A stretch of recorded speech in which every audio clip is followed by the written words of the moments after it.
Hey, how you doing? Hey, Kav, how's things? Good. Can you see us there? All right. Yeah, there we go. Cool. Very well. How are you, Andrew? Yeah, good. Before we start, thanks for the awesome show at the Tivoli. Oh, thank you. Yeah, it was amazing. We've got one show left this weekend, and I think everyone's really sad that it's about to be over because it was just too much fun, playing records in full. I wish I could just do that for every show. Yeah, it was a lot of fun in the photo pit too. I enjoyed getting some shots. Oh, fantastic. Yeah, I think I might have liked and uh, given you a thumbs up on a couple of your photos there as well. Yeah, you did. Thanks. So No it's always, worries. it's always fun. It's my favorite venue to shoot in, and you never see a bad gig there. That was it's such a special venue for us because when we first started as a band in Eskimo Joe, we hadn't really played any shows, but we entered the campus band competition, Mhm. and we ended up winning the whole entire thing. But the finals were at the Tivoli, Wow. and so yeah, we were there, and yeah, we got presented an award by someone who came along to one of the shows as well, a lady called Millie Milgate.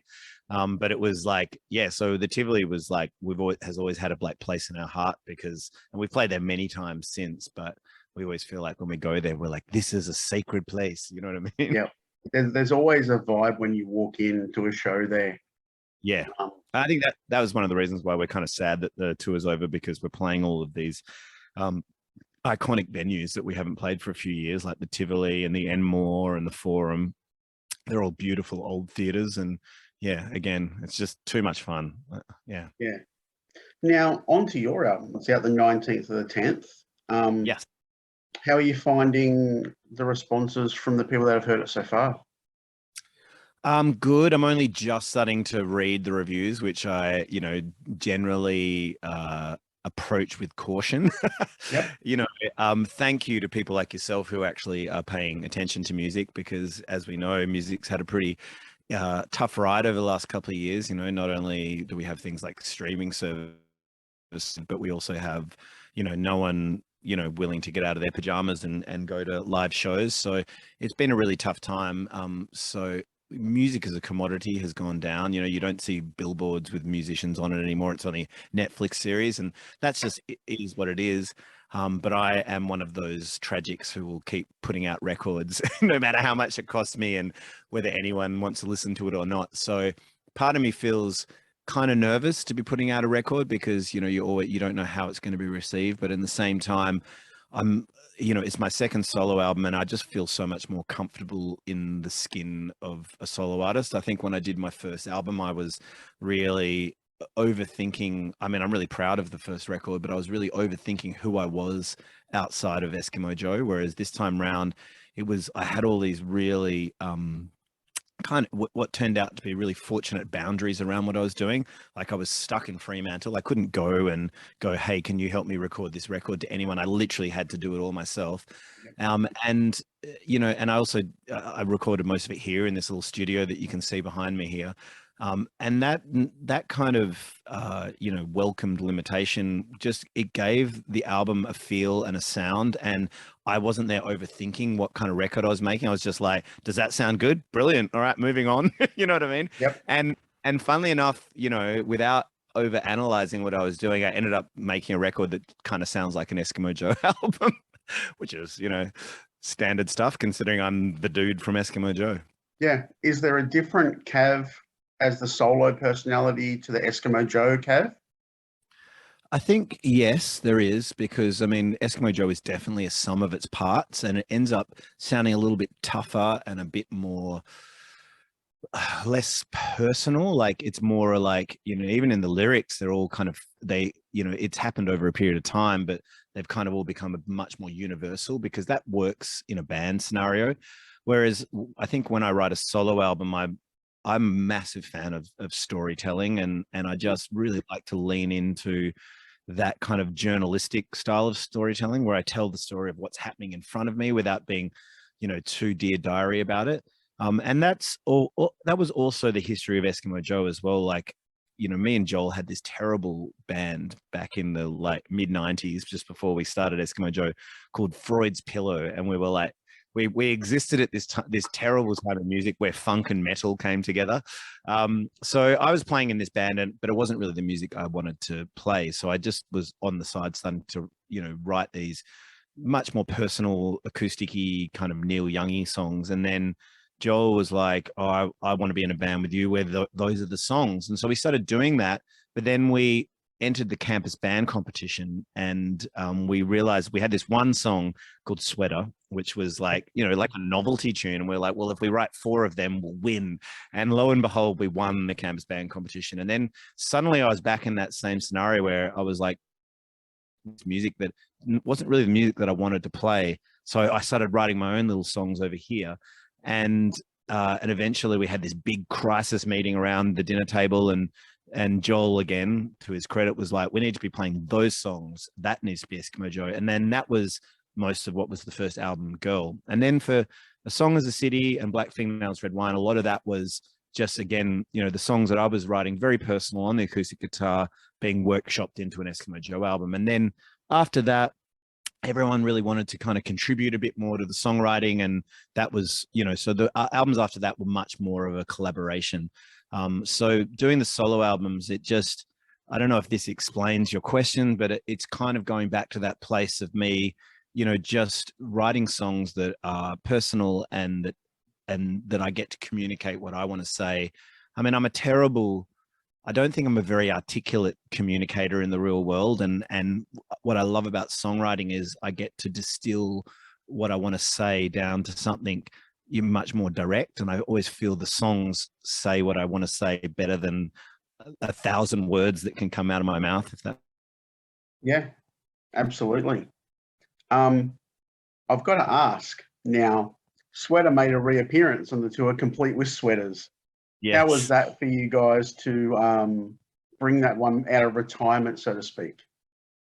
I think it was really fun. And I just, there's been such a myth built up over the song Sweater that, people who can't even remember how the song went would still come to our shows and yell out, "Play Sweater," and, at a point in time, we found that annoying. But then for this tour, we were just like, you know what? Fuck it. We're going to play Sweater and it's going to be fun. And we're just going to embrace that. And and the joy on people's faces is just fantastic. Everyone's like, they're playing it. You know what I mean? And the funny thing was, we were like, well, we need to go find some sweaters. We need to find some bad sweaters. But we'd made this merch, which has Sweater on it, because we were always going to play it. Yep. And then literally last minute before the very first show at the Tivoli, we were like, we don't have sweaters. We're like, well, let's just wear the sweaters. And we wore them on stage and it was just perfect. Yep. Felt like it was long. Now, the last sort of question, Eskimo Joe related. And it's a general question actually for any artist is, as you said, we live in a time of streaming, instant gratification or hate, however you like to call it. How does it feel to be on stage and you see phones in the front rows? I think I'm pretty okay with it these days because I'm very aware that, it used to be if someone was looking at their phone, it meant that you were losing their attention.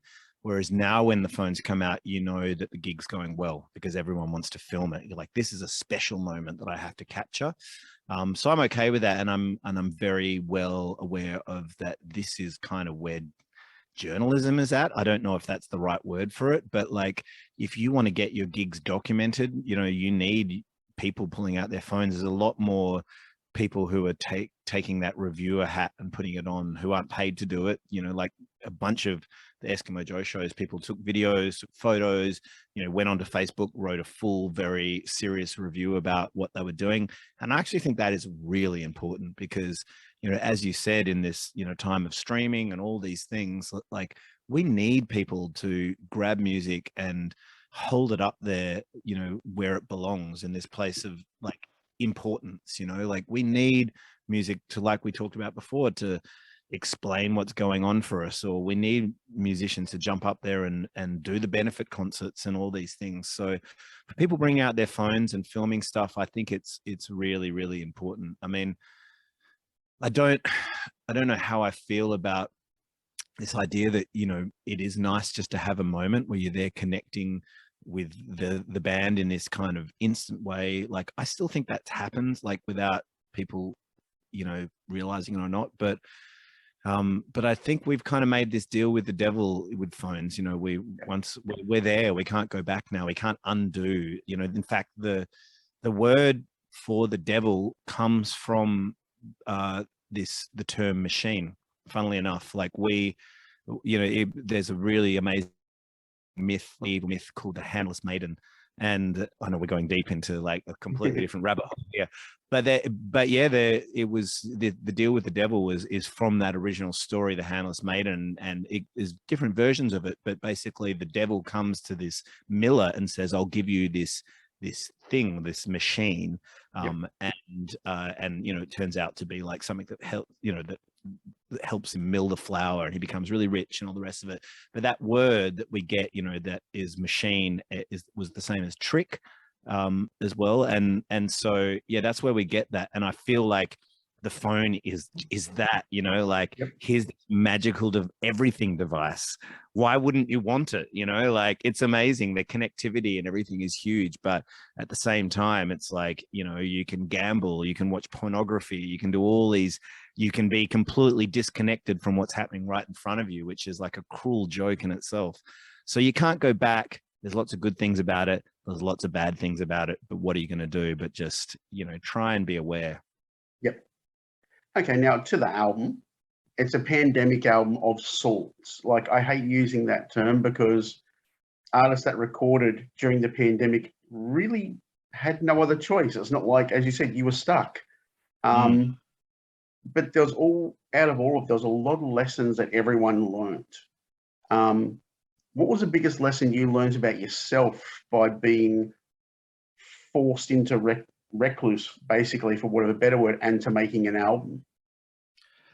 Well, I mean, I learned that I can do it myself. You know, a lot of, you know, I think there's always been a culture in Perth and Fremantle, particularly where I live, that no Svengali is going to come in and like discover you and make you famous. You have to actually just do it yourself. And people like Kev from Tame Impala are just a beautiful example of that. You know, he writes it, records it, does it all himself.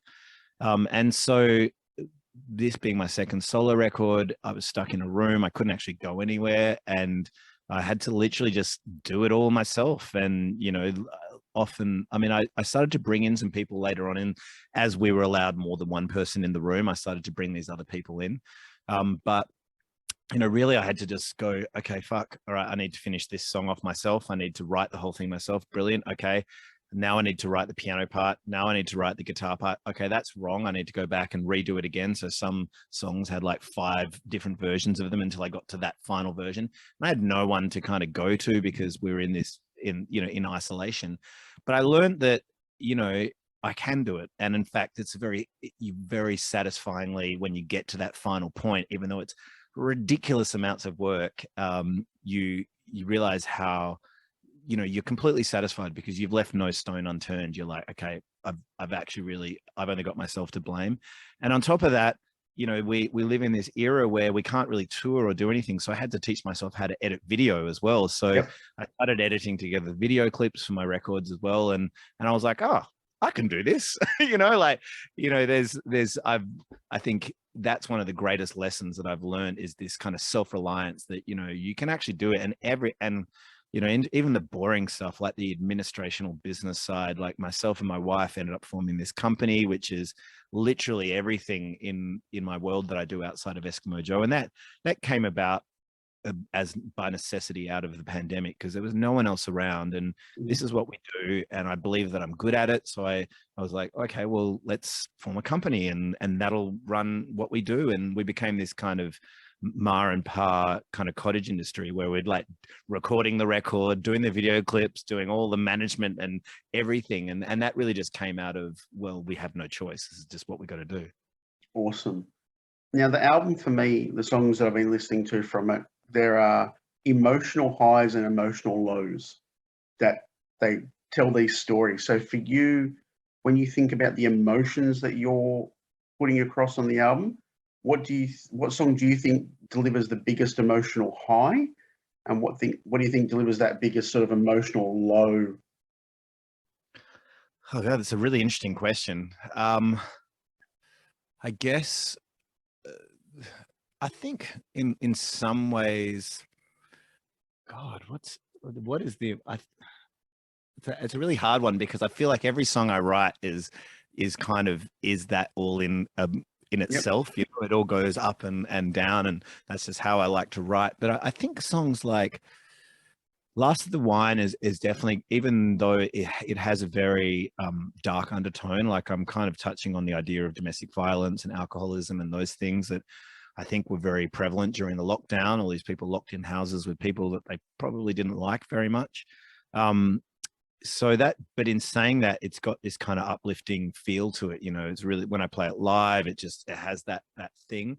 You know, and but then some of the lowest moments is there's a song, I don't know if you've how much of the record you've listened to, but there's a song called Twin Flame on it, and in that song I'm reflecting back on it's almost like the other side of the coin to Last of the Wine. Last of the Wine is like about being locked up with someone and you know, looking at it and just imagining the person that you actually love somewhere else. And that was kind of mine and my wife's story before we got together. And so with Twin Flame, I'm reflecting back to that place that we were at before we got together, where it was this bittersweet thing where we were in different relationships and we had to take this really brave move to kind of, you know, be together, and it ended up being, you know, the best stupid mistake we ever made in our lives, and we got married and lived happily ever after. But it's kind of reflecting back on that, you know, that just the idea that, you know, even creativity can be used as a metaphor with this, that it's this sacred flame that you've got to kind of hold, you know, and no one else really knows that apart from the people who are there in it. So that's probably the lowest low moment, I guess, on the album. Cool. Now, you've played a few songs live. You've been doing some solo stuff where you're mixing and matching between Eskimo and solo. 2023, I know there are some plans for you to get out and really do a bit more extensive road work around the album. Do you see it being more of a storyteller based around the album, or still more of what you've been doing? I will always tell long-winded stories anytime you give me half a chance.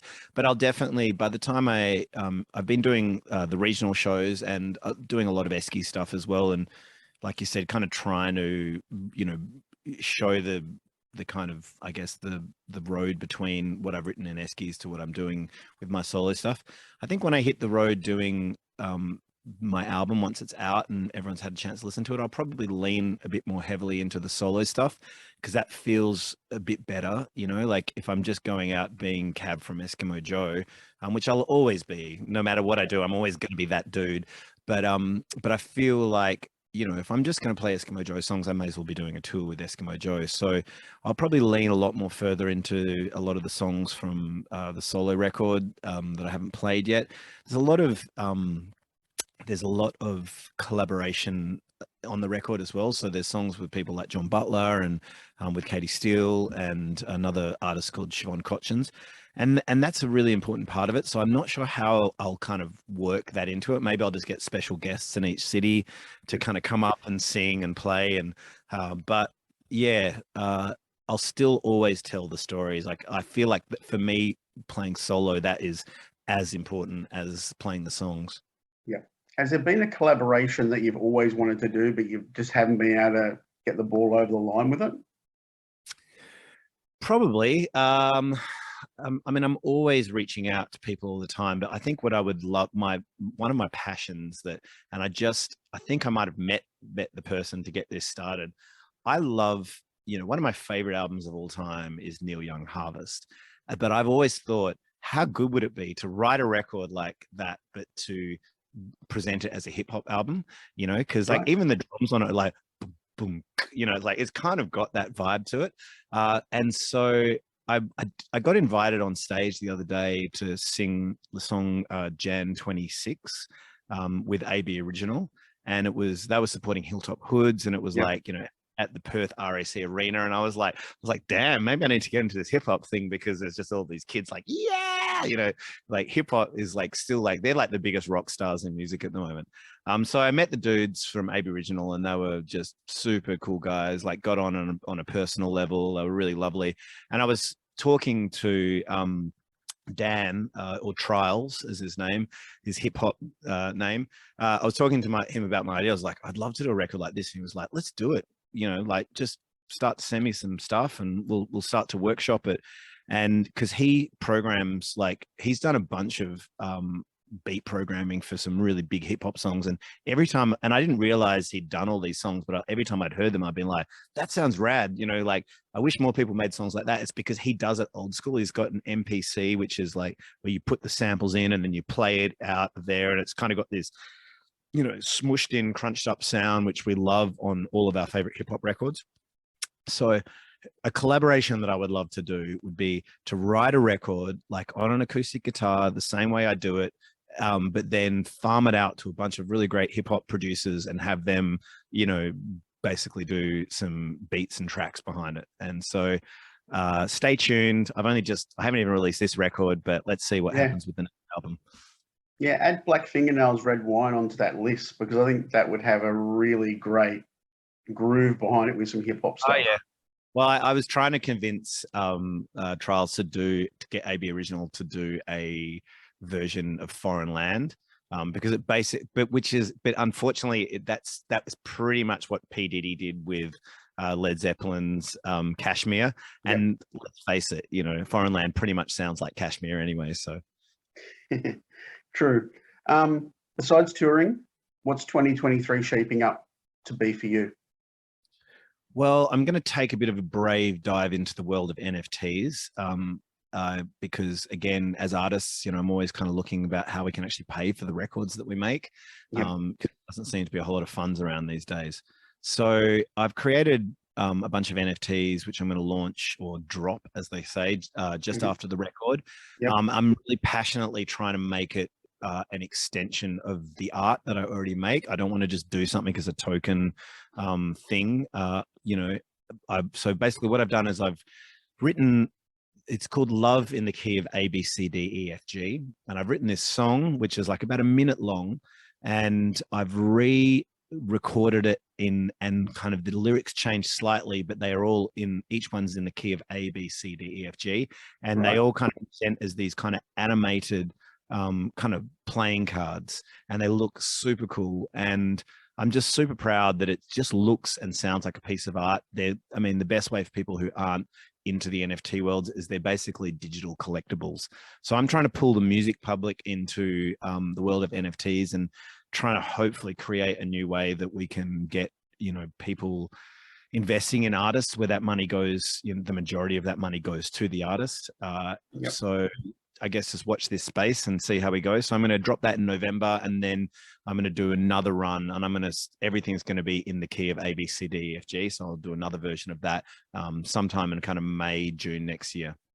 Perfect. So we are like literally a week away from the album.